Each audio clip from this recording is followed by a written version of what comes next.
So let's proceed to operation on polynomials. But before that, let us answer the question, what is a polynomial function?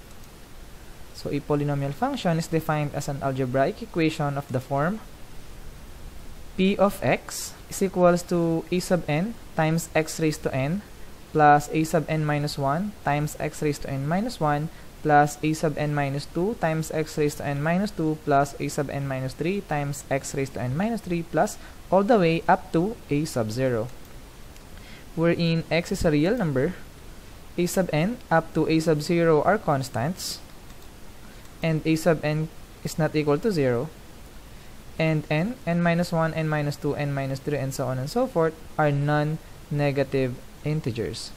So, ito yung kailangan nating intindihin dito sa polynomials. Ito yung usually na kailangan nating tingnan. Yung n minus 1, n minus 2, n minus 3 daw ay non-negative integers. Ibig sabihin, puro siya positive integers. Kasama na din natin dun yung 0. Okay?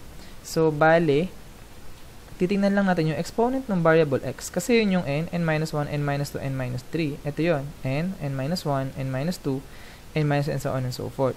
So, dapat daw yung exponent ng x ay non-negative integer.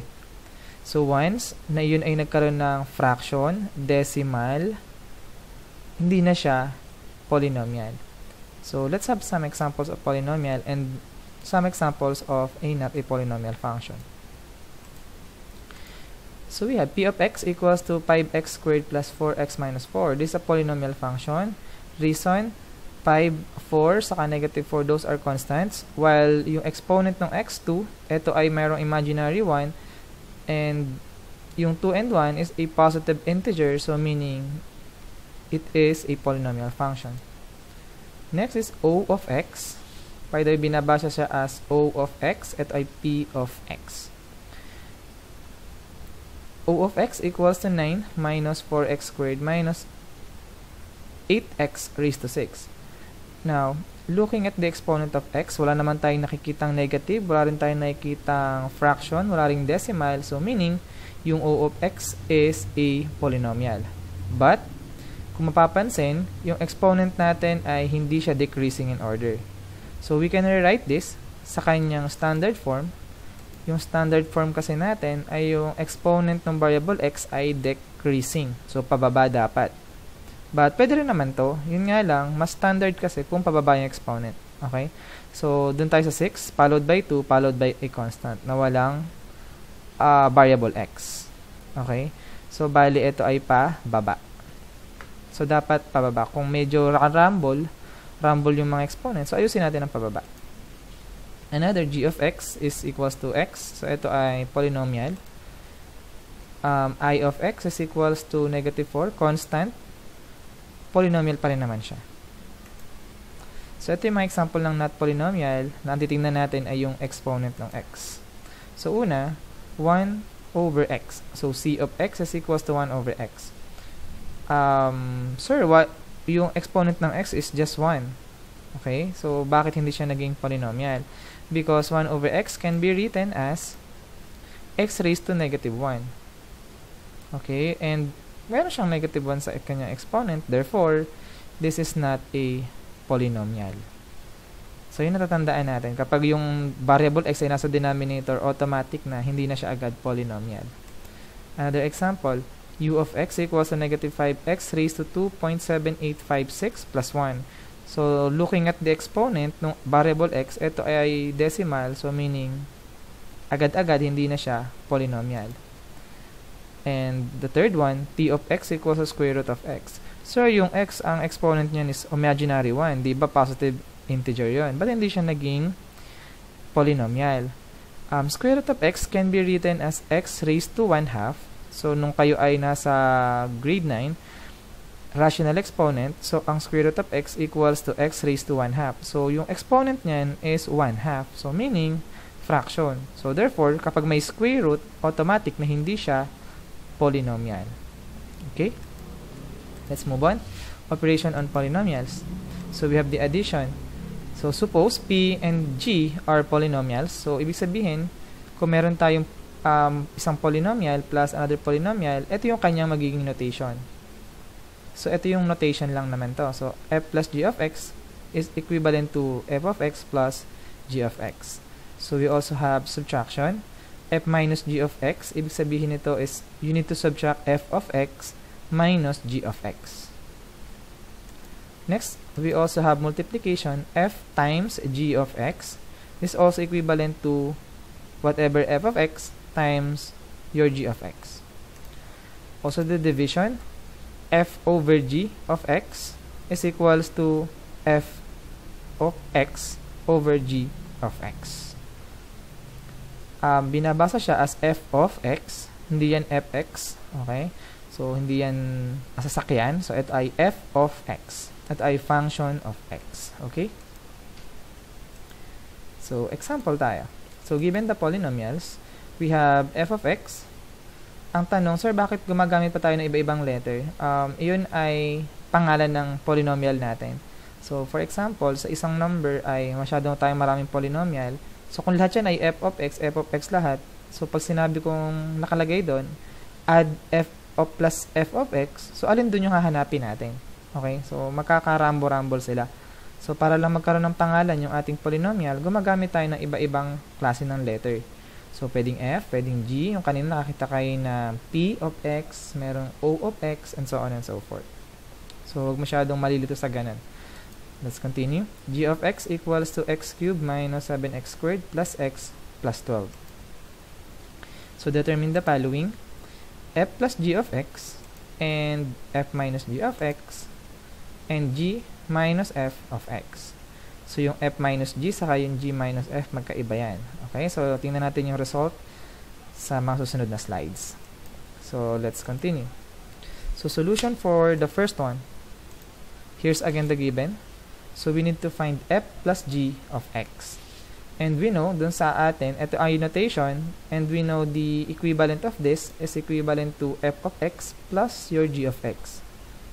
Now, getting f of x, so ito yung ating buong f of x, so ibaba natin, palit natin dun sa f of x.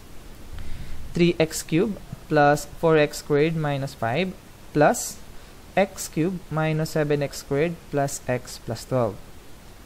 This is your f of x, and g of x must be x cubed minus 7x squared plus x plus 12. So, just copy. Substitute lang natin. Next, since addition naman tayo, so we can now erase the parentheses. By the way, importante na lagay natin siya sa parentheses. Ano po yung reason? Kapag subtraction kasi, malalaman natin yung importance nitong parentheses. So, make sure, kahit plus man yan, kung ano man yan, lagyan natin ng parentheses. Libre naman yan. Okay? So, now, combine similar terms tayo. Lahat ng may x cubed. So, 3x cubed plus x cubed. Ang answer is 4x cubed. Next, lahat ng merong x squared, 4x squared, saka negative 7x squared, and the answer pag pinag-combine natin is negative 3x squared. Next, lahat ng may x, alin ba dyan yung may x? Isa lang. Plus x, so bring down. Next, lahat ng constant, walang variable x, so negative 5 and positive 12. Pag pinagsama, ito ay positive 7. So therefore, f plus g of x is equals to 4x cubed minus 3x squared plus x plus 7, and we're done. Next, let's move on to the second, f minus g of x. This is equivalent to f of x minus your g of x. So, looking for the function f of x, ito yon, and minus g of x, etong x cubed minus 7x squared plus x plus 12. Substitute natin. Okay, so importante na may parenthesis po tayong ilalagay dyan sa bawat function natin. Ito po yung reason kung ba't kailangan natin ng parenthesis. Now, kapag wala yung parenthesis, kung ima-minus natin to, yung x cube lang yung magbabago ng sign. Kung walang parenthesis, yung x cube lang yung magbabago ng sign. But since ito ay naka-parenthesis, ito ay ima-minus natin na buo, so meaning lahat ng terms dyan, yung x cube, yung negative 7x squared, yung positive x, saka yung positive 12, lahat yan ay magbabago ng sign. Kasi nagma-minus tayo ng polynomials. Okay? So, ganito yung mangyayari. Ito, bring down lang yan. So, 3x cubed plus 4x squared minus 5 minus, nagbabago ng sign, negative x cubed. Ito ay magiging positive x, 7x squared. Etong positive x magiging negative x. Etong positive 12 magiging negative 12. Okay? Kung wala yung parenthesis kanina, yung negative x cube lang yung magbabago ng sign. And most of the time, 99% of the time, kung walang parenthesis ang gagawin mo, magkakamali ka ng sagot. Okay? So, make sure na meron kang parenthesis. So, let's continue. Now, combine similar terms na lang tayo. So, lahat ng merong cube, lahat ng merong squared, lahat ng may x, lahat ng constant. So, let's do this. 3x cube, saka yung negative x cube pag pinagsama, 2x cube. Next, 4x squared, combine natin sa 7x squared, magiging 11x squared. Yung x lang, as in dyan yung may x lang, isa lang, so negative x lang, so bring down. Negative 5 yung constant, saka negative 12 pag pinagsama, negative 17. So, therefore, f minus g of x is equal to 2x cubed plus 11x squared minus x minus 11, and we're done.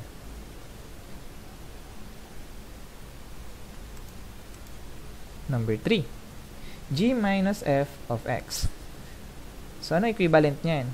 So, umauna yung g, so equivalent to g of x minus f of x. Next, uunahin nating ilagay yung g of x kasi yung nasa una, minus yung f of x. So, make sure na nakalagay sa parenthesis kasi po ito ay subtraction. Okay? So, ito yung g of x minus ito yung f of x. Next, distribute natin yung sign or change natin lahat ng sign ng mga nasa f of x. Okay? So, magiging yung nasa una, bring down lang. Ito ay rule ng subtraction ng integer. So, applicable din naman sa polynomials. Magbabago yung sign. So, ito ay 3x cubed, magiging negative. Positive 4x squared, magiging negative. Negative 5, magiging positive 5. Now, combine similar terms na lang tayo. So, lahat ng may x cubed ulit, x squared, x lang, and constant. So, x cubed minus 3x cubed is negative 2x cubed. Negative 7x squared, saka negative 4x squared is negative 11x squared. Yung x, nag-iisa lang, so bring down. Then, 12 plus 5 is 17. So, therefore, g minus f of x is equal to negative 2x cubed minus 11x squared plus x plus 17, and we're done.